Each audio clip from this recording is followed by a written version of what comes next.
21 август президенти ҷумҳурии Тоҷикистон пешвои миллат муҳтарам Эмомалӣ Раҳмон дар деҳаи Элоки деҳоти қалъаи дашти ноҳияи Файзобод бинои нави муассисаи таҳсилоти миёнаи умумии рақами 11-ро мавриди истифода қарор доданд. Муассисаи таҳсилоти миёнаи умумии рақами 11 ба истиқболи ҷашни бузурги миллии 35-солагии истиқлоли давлатии ҷумҳурии Тоҷикистон бо тарҳи зебо ва мутобиқ ба стандартҳои байналмилалӣ бунёд гардида дар арафаи оғози соли нави таҳсил тӯҳфаи арзанда барои омӯзгорону хонандагони ин муассиса арзёбӣ гардид. иншоот бо дастгирии мақомоти иҷроияи ҳокимияти давлатии ноҳияи Файзобод дар ҳамкорӣ бо шарикони рушд бунёд гардида барои 2400 хонанда дар ду баст пешбинӣ шудааст.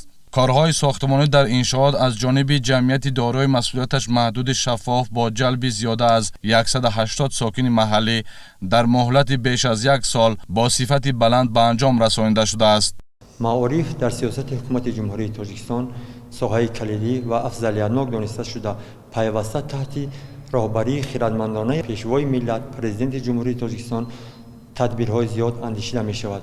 гувоҳин гуфтаҳо ба истифода додани муассисаи нави замонавӣ дар деҳаи Элоки ҷамоати деҳоти қалъаи дашти ноҳияи Файзобод аз тарафи пешвои маҳбуби тоҷикони ҷаҳон президенти ҷумҳурии Тоҷикистон муҳтарам Эмомалӣ Раҳмон мебошад. муассиса дорои синфҳои барҳаво, утоқҳои фаннӣ ва дигар шароити муносиб барои таълим мебошад. мо омӯзгорон кӯшиш менамоем ки хонандагони босавод, соҳиби маърифат ва тандуст ва ояндасози Тоҷикистони азизро тарбия намоем. мо аз сиёсати маорифпарваронаи асосгузори сулҳу ваҳдати миллӣ, пешвои миллат, президенти ҷумҳурии Тоҷикистон муҳтарам Эмомалӣ Раҳмон ки баҳри рушди илму маърифат, омода кардани шароити мусоид ва бедор кардани ҳисси худшиносии миллии насли наврас равона шудааст, ниҳоят муассиру сарфарозем. муассисае ки имрӯз барои мо ҳадия карданд намунаи олии қазияи мазкур аст. таи солҳои замони истиқлол дар минтақаи мо муассисаҳои зиёде сохта шуданд ки замонавианд, аммо дар чунин шаб ки шаҳомати беандоза дорад, муассисаи дигаре нест. аз ин ҳиммат ва ташаббуси президенти ҷумҳурии Тоҷикистон муҳтарам Эмомалӣ Раҳмон на танҳо мо хонандагон ва омӯзгорон, балки тамоми мардуми деҳа шоду сарфарозанд. мо ваъда медиҳем ки дар чунин муассисаи замонавӣ бо ҷидду ҷаҳд ва талошу кӯшиш донишҳои замонавиро фаро бигирем. муассиса аз 3 бино 2 ва 3 ошона иборат буда дорои 57 синфхонаи замонавӣ ва озмоишгоҳҳои муосири фаннӣ мебошад. ҳамаи синфхонаҳои таълимӣ аз ҷумла барои фанҳои химия, биология, физика, география, математика, асосҳои кор бо компютер, омӯзиши забонҳои хориҷӣ ва ҳунаромӯзӣ бо технология ва воситаҳои муосир муҷаҳҳаз карда шудаанд. миннатдории худро ба пешвои миллат президенти ҷумҳурии Тоҷикистон муҳтарам Эмомалӣ Раҳмон мерасонем ки баҳри пешрафти илму дониш, фарҳанг, тамаддун ва худшиносии миллӣ чунин як муассисаи замонавӣ ҷавобгӯ ба талаботҳои байналмилалиро баҳри мо сокинони деҳаи Элок ҳадия намуданд. мо ин ҳама пешрафт ва гулгулшукуфоии кишвар аз соҳибистиқлолӣ ва заҳматҳои шабонарӯзии пешвои миллат дарак медиҳад. мо омӯзгоронро зарур аст ки баҳри пешрафти илму дониши хонандагон ва савияи ҷаҳонбинию донишомӯзии онҳо саъю кӯшиш намоем. мо коллективи омӯзгорон миннатдории худро ба пешвои миллат барои таваҷҷӯҳашон ба соҳаи маориф ва мақоми омӯзгор миннатдорӣ бепоён баён менамоем.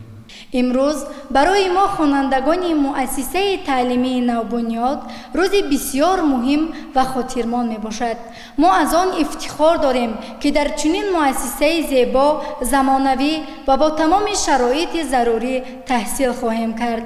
аз номи худам ва ҳамаи хонандагони муассиса ба асосгузори сулҳу ваҳдати миллӣ, пешвои миллат, президенти ҷумҳурии Тоҷикистон муҳтарам Эмомалӣ Раҳмон барои таваҷҷӯҳи хосаашон ва ғамхории пайваста нисбат ба соҳаи маориф ва насли наврас самимона миннатдорӣ баён менамоем.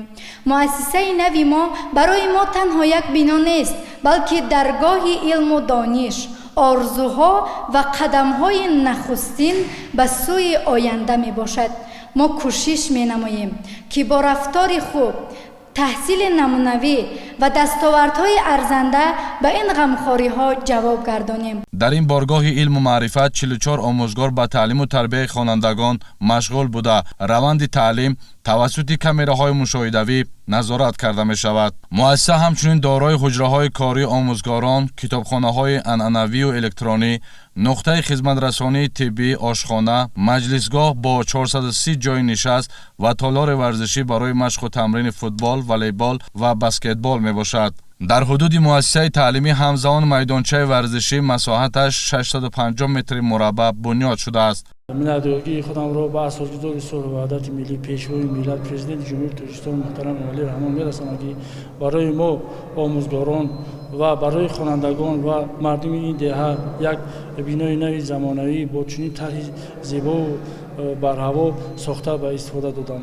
ما آموزگاران این مؤسسه جواباً با غمخوری‌های پیشوای معظم ملت بهر بلند برداشتن سویه دانش خوانندگان و تربیت نسل نورس سعی کوشش می‌نماییم که در روحیه و تندرستی خوانندگان رو تربیت نماییم. پیشوای ملت پرزیدنت جمهوری تاجیکستان محترم امامعلی رحمان برای آینده نسل نورس و ما جوانان زحمت به اندازه می‌کشند. ما هم در نوبت خود کوشش می‌نماییم که سزاوار باوریشان گردیم.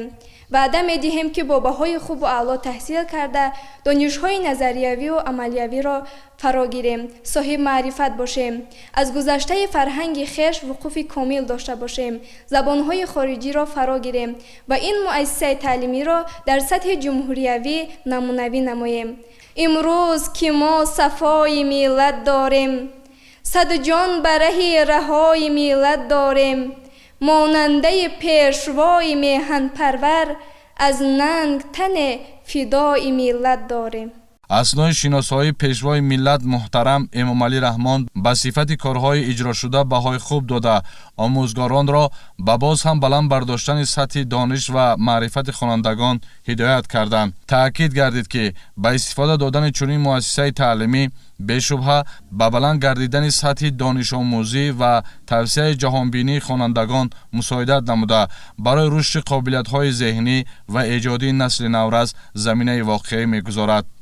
امروز برای ما معرفچیان، آموزگاران، کلکتیو خوانندگان و اهل باشندگان دهه ایلاک در حقیقت روزی تاریخی است. چون که مؤسسه‌ای که حالا در شاهدی همه شما جناب عالی تشریف آوردن و گشوده شد، این ارزوی بسیار 10 ساله های هم خوانندگان، هم آموزگاران و اهل زیاییان و مردم دهه بودند. ما دیرگاه باز این روز رو انتظار بدیم. ما بسیار خرسند هستیم و میندارگی خودمان را به جناب عالی بیان می نماییم که چنین یک مؤسسه زمانوی دارای کابینت های فنی، سیمخانه های خوانندگان و با تمام تجهیزات معاصرترین مجهز اظهار میندارگی میکنیم و ما کوشش میکنیم که در آینده این مکتب زمانوی رو با مکتب نمونوی در حدود جمهوری مبادل کنیم. امروز شادی و خرسندی ما را حد و کناری نیست. هرچند دهه ما از کلانترین دهه‌های ناحیه فیض‌آباد است، شرایط مساعده برای گرفتن تعلیم نداشتیم. سیمخانه‌های تنگی که 60 سال پیش ساخته شده بودند خیلی دلگیر بودند. امروز چنین قصر محتشم تعلیمی را دیده خود را در عالم زمان استقلال تصور می‌نماییم که این همه آبادی و خرمی کشور با تشبث بی‌واسطه پیشوای ملت پرزیدنت جمهوری تاجیکستان محترم امامعلی رحمان صورت گرفتند. امروز پرزیدنت جمهوری تاجیکستان محترم امامعلی رحمان چنین مؤسسه نوی تعلیمی را با شرایط نو و زمانوی به ما هدیه کردند. سپاس بی اندازه خود را به سرور دولت عرضه داشته با بهای خوب و اعلی تحصیل می نماییم. به سرور دولت محترم امامعلی رحمان اطلاع داده شد که در دایره نقشه چرابینی ها بخشیده به جشن 35 سالگی استقلال دولتی در حدود ناحیه فیض‌آباد ساختمان و به استفاده دادن مکتب های نو و بناهای علاوگی ادامه دارد.